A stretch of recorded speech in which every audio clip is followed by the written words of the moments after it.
দেখো বন্ধুরা, আজকে তোমাদের সাথে একটা পাতলা লাউয়ের রেসিপি শেয়ার করছি। লাউ আর আলু দিয়ে পাতলা ঝোল, গরমে ফাটাফাটি লাগে। আর যারা লাউকে ভালোবাসে তাদের তো কথাই হবে না। দেখো আমি লাউয়ের ঝোলটা কিভাবে বানাই। প্রথমে আমি কড়াতে জল দিয়ে জল ফুটিয়ে তার মধ্যে প্রথমে আলুটাকে দিয়ে দেব। দেখো লাউটা আমি দিয়ে দিলাম। এখানে 1 কেজির মতো লাউ আছে আর 250 আলু।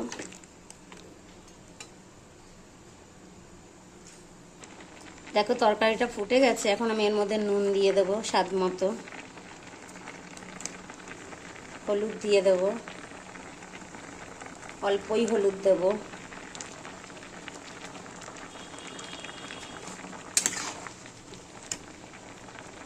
সামান্য কাঁচা লঙ্কা বাটা দিয়ে দিলাম। যেহেতু বাচ্চারা খাবে আমি বেশি কাঁচা লঙ্কা দেব না, আর দুভাগ করে একটা লঙ্কা দিয়ে দেবো।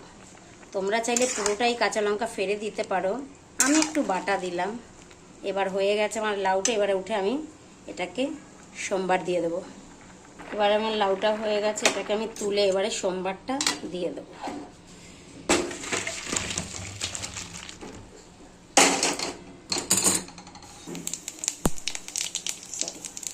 কড়াইতে তেল দিয়ে সাদা জিরে আর একটা শুকনো লঙ্কা ফোড়ন দিয়ে দেবো। সামান্য আদা ফোড়ন দিয়ে দেবো আমি।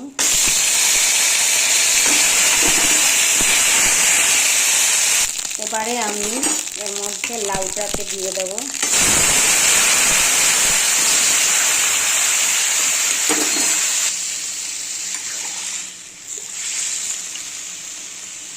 দেখো তরকারিটা আমার 2 মিনিট ফুটে গেছে। এখন আমি সামান্য চিনি দিয়ে দেবো এর মধ্যে। একটু মিষ্টি দেবো, মিষ্টি মিষ্টি হবে। আর সামান্য রোস্টেড ধনে আর জিরে আমি শুকনো খোলায় ভেজে নিয়েছি, একটু সামান্য দেব। আমি দেখো আর একটু নুন দিয়ে দিলাম এর মধ্যে, একটু নুন কম হয়েছিল আমার। এবার আমি এর মধ্যে ধনে পাতা দিয়ে দেবো।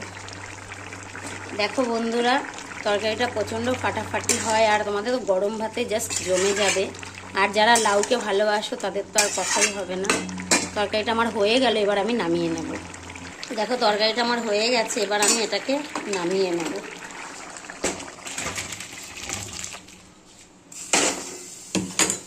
তোমাদের রেসিপিটা কীরকম লাগলো প্লিজ আমাকে জানিও।